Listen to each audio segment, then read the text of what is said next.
Hey, everybody. Welcome back to another episode of Rent Prep for Landlords. It's episode number 290, and we're going to be going back in time a little bit where we used to be doing these question and answer episodes, and we've got some questions, some voicemails that have been left for Rent Prep for us on our website, and we're going to be going over some of those voicemails. I'll tease it a little bit. Some of them are pretty funny, actually, but we're going to be going over what was right, what was wrong, and maybe what could have been done differently in these scenarios that these landlords have found themselves in.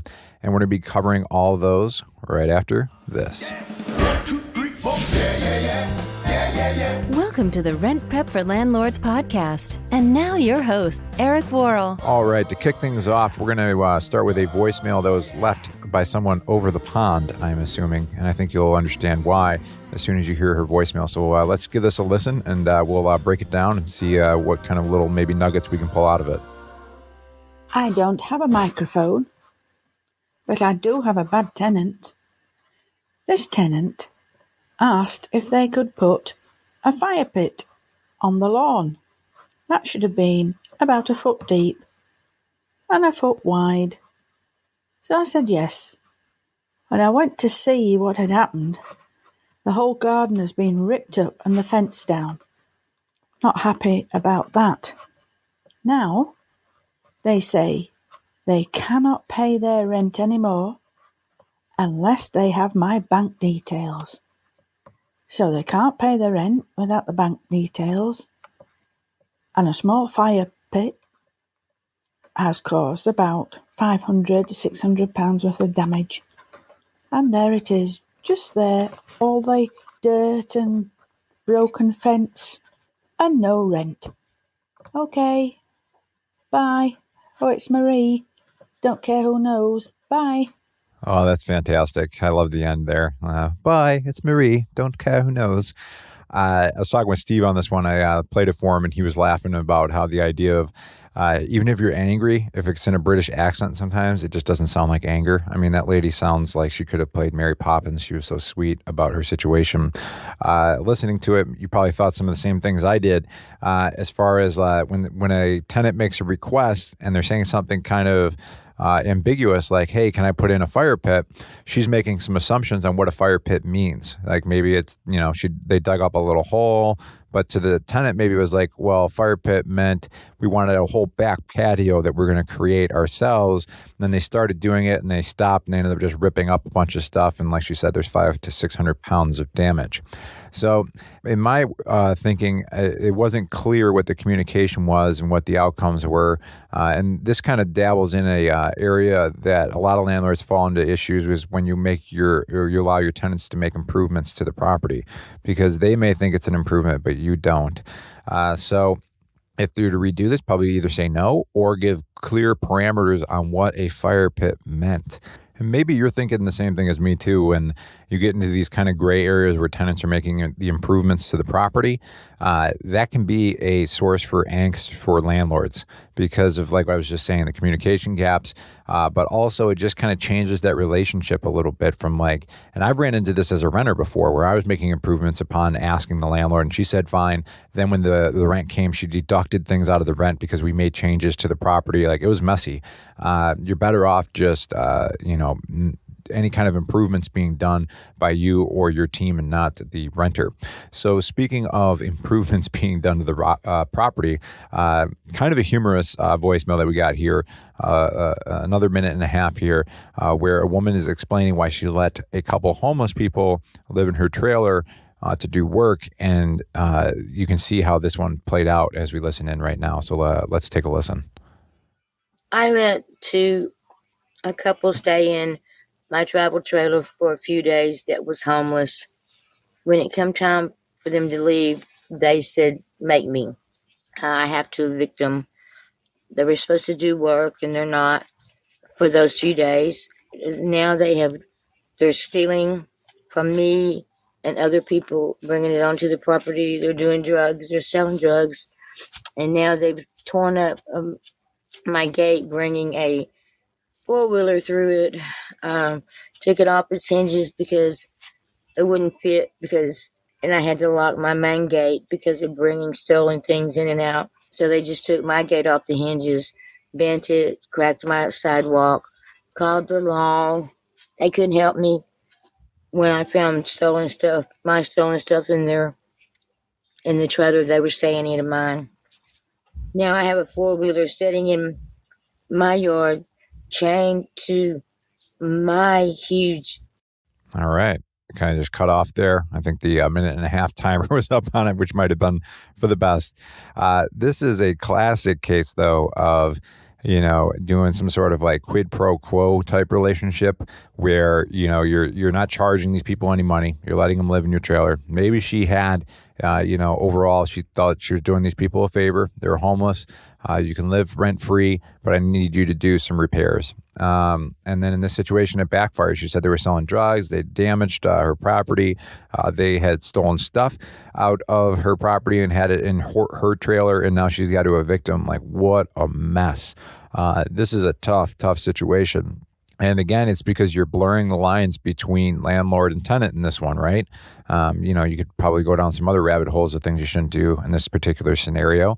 But these are the type of things where you can almost, if you listen to enough of these issues or you've been to some landlord meetups and you've heard the horror stories, you can kind of see ahead of the curve when you're hearing a story, right? And this particular one is, I rented to a couple of homeless people so that they could do some repairs on the property, and you already know, like, they didn't end up following through on the work they said they were going to do, or you're having other issues, and it's not really surprising as the issues start popping up through the communication. Most landlords probably aren't falling into this extreme of a situation, right? It's usually something smaller. It's more something that creates a little bit of tension, or it's not ideal, the relationship you have with your tenants, but it's probably started like kind of on the same path by the same issues in place up front, where you're not creating that landlord-tenant boundary. And maybe there's a couple of things, and like the last lady from England is a good example where you kind of have that loose interpretation of what a fire pit is. Well, this lady had an idea of them coming in to do repairs, and they didn't. You can just see those things that kind of set things off in the wrong trajectory. So staying away from those is definitely key. I know that I've had relationships like that where I started to bend on rent for people if they could do X, Y, Z. And it was just, I'm trying to think. I know I had a tenant who was, we reduced his rent for him helping out on the property or something like that. And it's just never a great idea. So why don't we take a listen to another voicemail that we got here. And this one is going to be split up into 2 voicemails. So we'll play the first one and then we'll go back to it and play the second one. So let's take a listen. Hello, I just wanted some advice because we decided to rent our house, and this person who we rented it to hadn't paid rent or any like security deposit or anything, and when we tried to give her a contract, she decided not to sign it. And then she claimed that there was no hot water, there was no electricity, and that's why she wasn't going to pay rent. So we decided to tell her that, that she had to move because she hadn't paid rent, not even since the beginning of the month. And since she really needed a home, we decided to open up the home, and we decided to give her an opportunity to stay and pay us the rent at the end of the month. So she would be owing us 2 months, basically.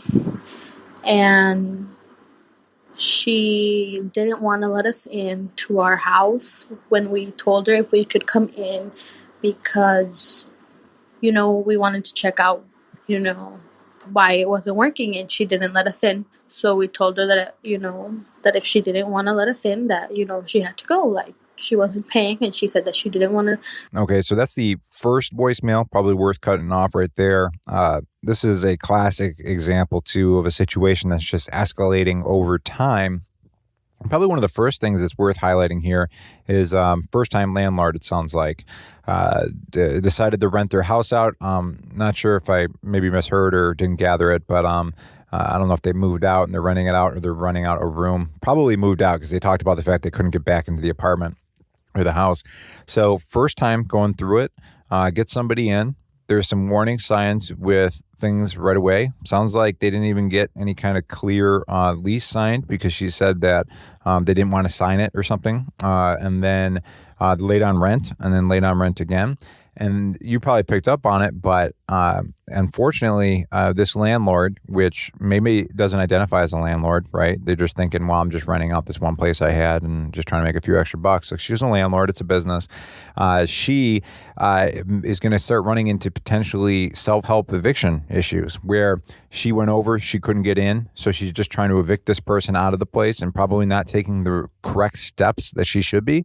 And completely understand why, right? She can't get into her own property. The person's laid on rent for 2 months. It should just be like, just get them out, toss their stuff to the curb. But that's not the way it works. You have to go through the right process.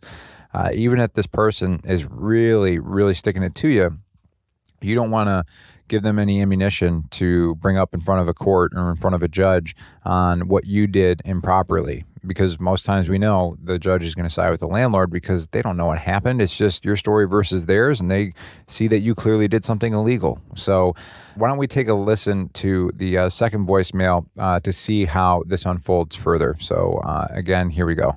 When we tried to go to our property, she didn't let us go. So we had told her that she had to go. So we gave her about 2 weeks when she was supposed to take all her things and leave. She never gave us the keys. She never did anything. Then we had to go to our home, open it ourselves.